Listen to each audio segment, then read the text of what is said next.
146.8 pounds for the Pac-Man, 146.8 for Manny Pac-Man Pacquiao. That's our job. That's our job, to entertain the crowd, to give you a good fight. Floyd Mayweather weighs in 72.9 kilos, 72, 900, 160.38 pounds.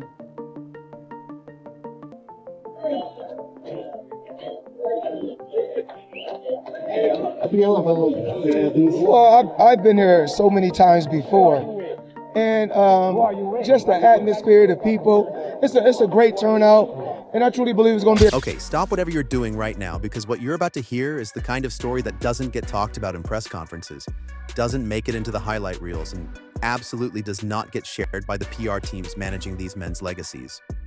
And yet here we are, because allegedly, according to sources close to the situation and a very loud corner of the internet that has been connecting dots for months, the Mayweather-Pacquiao rematch isn't just a fight. Manny has a lot of experience, at the highest level and competing at the highest level. And that makes this that much more interesting. But like I said before, there's no blueprint on how to beat Floyd Mayweather. And he can tell you that himself. You're gonna have to take the whole room together. You're gonna have to put the whole world in the ring to beat me. I'm the best. Don't let them trick you into getting your ass whooped again. He's older than me. I'm still young, so and I'm always active with this sport. So what I have done and accomplished in boxing, I think it's one of a kind, because to get a different way. It's reportedly a power move so calculated, so layered, so steeped in ego and unfinished business that boxing insiders are allegedly saying this stare down alone. Yes, that face-off that the whole world just watched. I'm back because of boxing is my passion. I miss boxing, and I'm so thankful to God, because until now He gave me the strength, keep me safe, and give me good health. That's why Manny Pacquiao is still here, and I'm back. Woo! The last man who said I'm back was Michael Jordan. He came back and he won 3 titles. Are you channeling some of that? Well, this comeback is dedicated to the Lord my God that I'm serving. I'm excited to the fight. I'm really hungry to win again the fight and give the fans a good fight. And I know, and I know the fans, they're waiting for a good fight. Watched contained more real information than anything either fighter has said publicly in the last 5 years. And before you click away thinking you already know this story, just wait. Because in about 30 seconds, the narrative is going to flip completely, and you're going to realize that what the media has been selling you is allegedly only half the picture. So, Floyd Mayweather Jr., undefeated 50-0, the man who reportedly made more money from one fight than most athletes make in a lifetime. It says the fight is on, right? So we've been discussing this every day for the past couple weeks, because I think Mayweather is a brilliant marketer and has been able to get us to do that. And he's saying, this is going to be an exhibition, that it's not going to be at the Sphere. Meanwhile, apparently he was already signed contracts that already had some upfront money, and Pacquiao's response was always, well, you have a deal. You can't get out of this. This is a real fight. There's no reason to have an exhibition, which I think a lot of insiders would agree. But now we understand yesterday there was a deadline given by Team Pacquiao and Pacquiao Promotions, but we have a fight, right, Lance? Correct. Manny Pacquiao reached out to me yesterday. We talked on WhatsApp, actually, and he said the fight is on. Floyd has come to the table. Everything's fine. We're good to go. I know Floyd has come out with a statement today saying not everything's done, and I'm not gonna look. I used to work for them, so I'm not gonna call Fight Hype Floyd's mouthpiece. Walks into this face-off looking like he hasn't aged a single day. And fans online are already saying that alone is suspicious, because how does a man in his late 40s reportedly still move like that, still carry that specific energy? That unblinking, unbothered, almost disturbingly calm intensity that made him the most polarizing figure in combat sports history. There's no way to get out of that. He has to fight.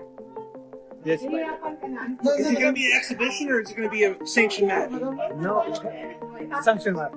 Awesome. Manny, are you happy that you're going to get the second opportunity? It seems like you guys are going to actually get in there again. Are you very excited to redeem yourself? Yeah. I know you spoke a lot about you were injured in the first fight and all, but what would this win mean for you in particular? Personally, you've accomplished so much, 8th division world champion and all. But what would a win over Floyd mean for you? Oh, this is very important. I want to give him a one. Is it a bragging rights thing for you, Manny? Like you can prove you're better than him? You can prove you're better than him? Is that what this is? It's about still showing you're better than him? Teach him a lesson. I don't know, I think so. Okay. Hey, how do you like the new gym? You own now the Mayweather gym, now it's the Pacquiao gym. Oh, I like it, I'm excited. I heard the Mayweather promotion CEO say that if you guys have a successful rematch, there could be a third one, Manny. Are you open to a trilogy? What is that? With Floyd, are you open to a trilogy?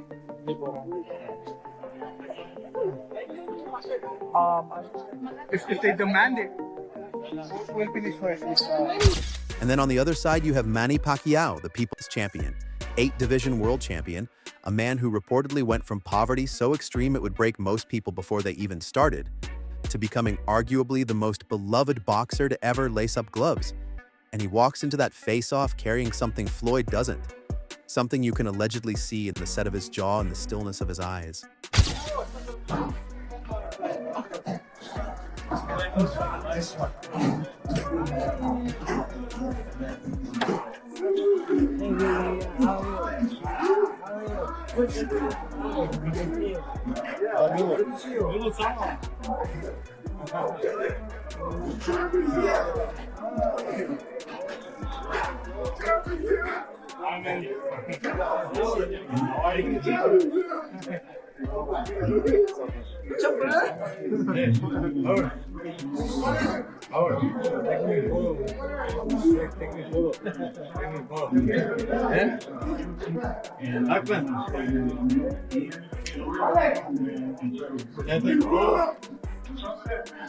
And that thing is reportedly called unfinished business because here's what the mainstream coverage keeps glossing over.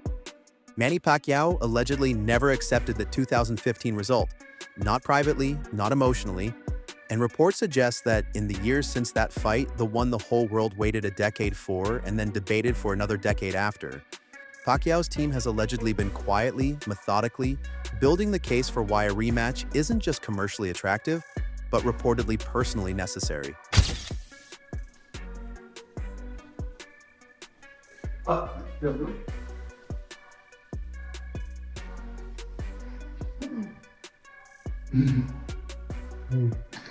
So soon I'm going to start training for Mayweather fight. Yes. Mayweather, people think, oh, Mayweather's out of shape, he's not training. I'll bet you deep in behind curtains that was doing workouts that is not, that's just to be in shape, to be able to box for 12 rounds. Mayweather's not killing himself in sparring. He's not killing his legs and running. But I bet you he's doing workouts that are not going to kill his legs and are not going to fuck him up when he comes to sparring. But I bet you he's been shape for the fight. And I bet you he's not win by decision. You think Mayweather decision? Manny's motivated. Manny's burning himself out. Too much runs like a true champion does. But he's 48. Mayweather's older, Robert. Yes, but he's not doing the same workouts that Manny's doing. Manny's showing it to the world. Manny's running in front of 50. But he looks good when you watch. He's running hard and he's gonna. His body can't take that much. His body can't take that much. Mayweather knows his body can't take that much. That's why he's doing different trainings to be in shape, but to be able to perform and to be fast. And this is where it starts getting interesting. Because breaking news, or at least what fans are calling breaking news across every boxing forum and comment section alive right now, is the claim that this rematch has allegedly been in quiet negotiation for longer than anyone is publicly admitting, and that the stare-down we just witnessed wasn't spontaneous, wasn't just promotional theater, but was reportedly the first real moment these two men have been in the same room with genuine stakes on the table since the final bell rang in Las Vegas in May of 2015. I mean, I was going, 8-round sparring sections, dude. What does Jose Ramirez learn from Manny Pacquiao when you're in camp with him 3 times? What did you pick up from him? Honestly, it's work ethic, and then the best work ethic. The best work no ethic. Days off, no light days. Every morning we used to get together and run. Even on sparring days, he runs. With 20, 30, 50 people, even in Yeah, man, he has a lot of support out there. That's amazing. It's like a movie. It's like Rocky. We would go to the mall, and just because people knew we were his sparring partners, they wanted a picture with us. So he's the man. He had a lot of fans. He's so humble, though. He doesn't know he's Manny Pacquiao. Very down to earth. There was always like a crowd of 25 to 40 people outside the gym. From ladies to kids, just waiting for him. Money and just give them all money before he walked in. Yeah, he's very generous. And he's very humble. He doesn't let the fame change. Like you never let the fame change you or nothing. You're the same person I met when you were a kid. But what did you learn boxing-wise besides work ethic? Is there any... And you could reportedly feel it. The cameras caught it. The energy in that room allegedly shifted the moment they locked eyes, because both men know something the public is only beginning to piece together. And that thing is this. Allegedly, according to online speculation that has been building for weeks, the terms of this rematch reportedly contain clauses and conditions that are so unusual, so reportedly different from standard boxing contracts, that sources close to the negotiation are allegedly hinting that whoever wins this fight controls something far... Pacquiao always... What made Pacquiao very dangerous is that, he was very explosive. So those punches that he just throw, he just throw, and all of a sudden, boom, boom. Yeah, you don't see it coming. It was that unexpected power. But it was put together by a combination of punches too. So his feet set it up. He had a heavy hand, so he used to slam his punches really good and pinpoint his shots really good. So he used to go to the top, body, back to the top. And the second one was just boom, one punch. What's the craziest thing you've seen him do in the gym, that sparring partner? Not you. Oh, brother, I was lucky not to get hit by one of those left hands, but he dropped. Everybody. Every camp, he would drop one fighter, one sparring partner. And that's like it. Clean. And they don't come back next camp. Well, he dropped a couple in the Philippines. So. Are bigger than a belt.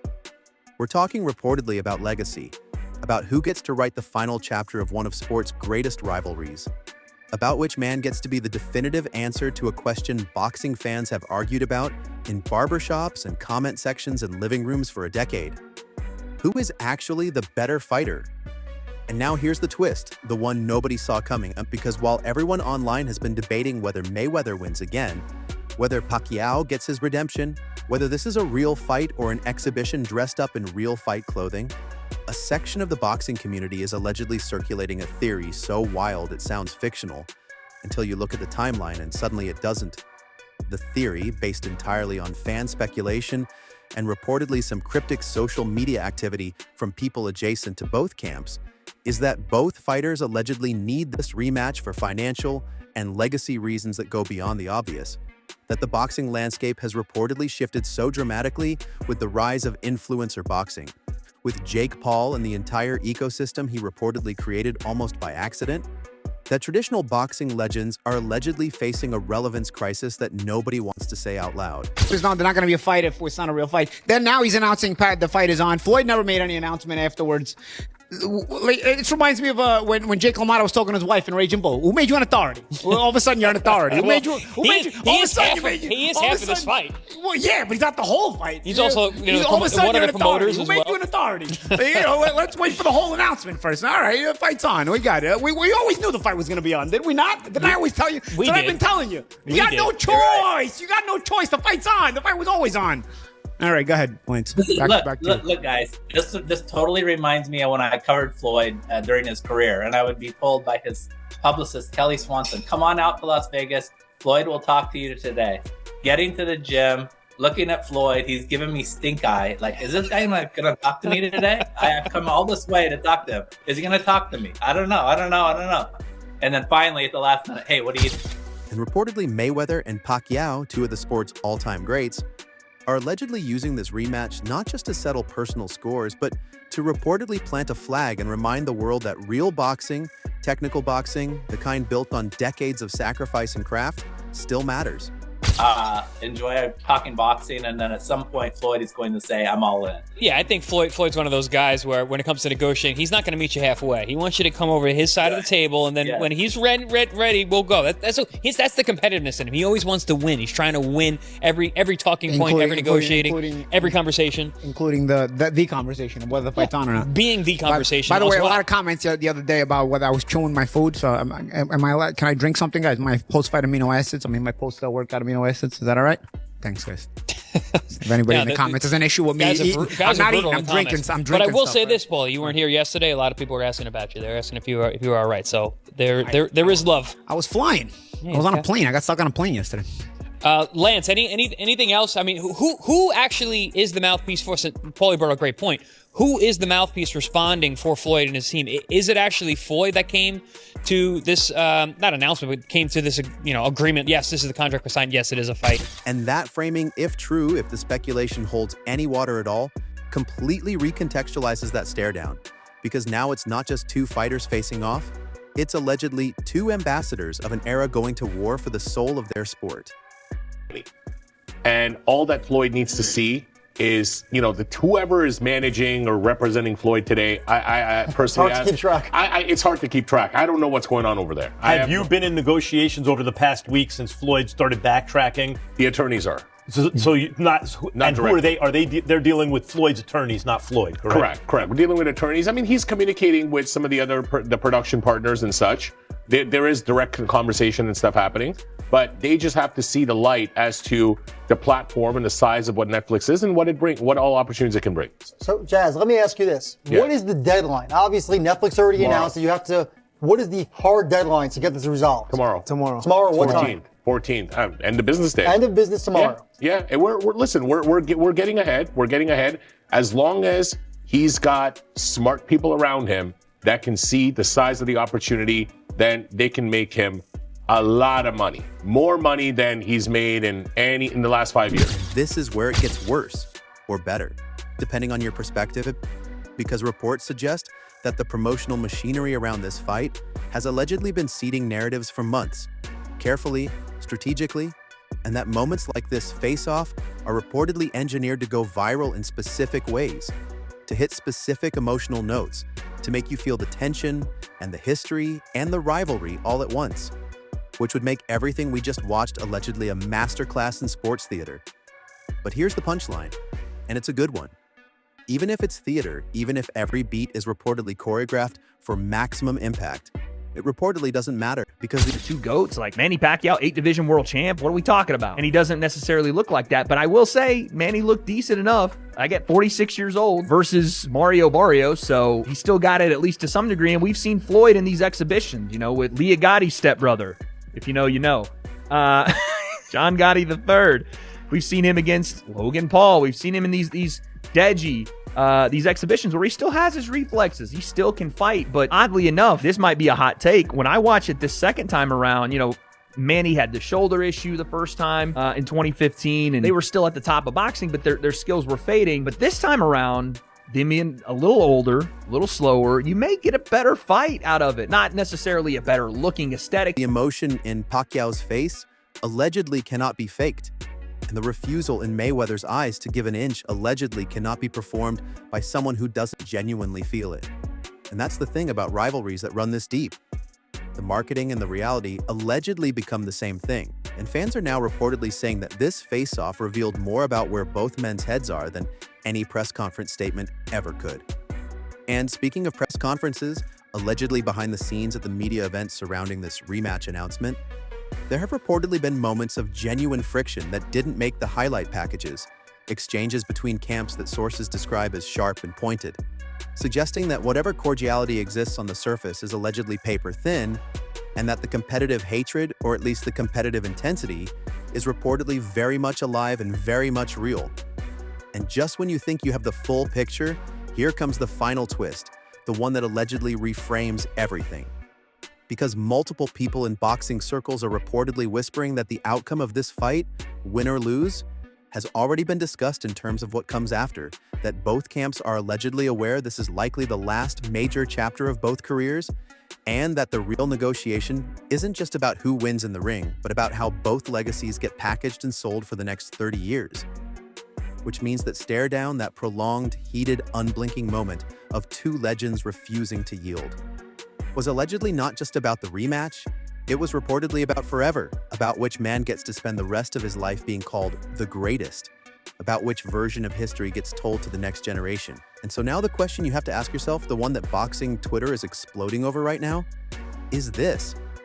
If Pacquiao gets his rematch and wins, does it retroactively change how we see 2015? Does it erase a decade of Mayweather being considered the victor? Or does Mayweather win again and close the book permanently? And either way, who is really controlling the story? The fighters, the promoters, or reportedly all of us, watching, clicking, arguing, and making the whole thing worth billions? Leave your answer in the comments because allegedly, the truth is still unfolding.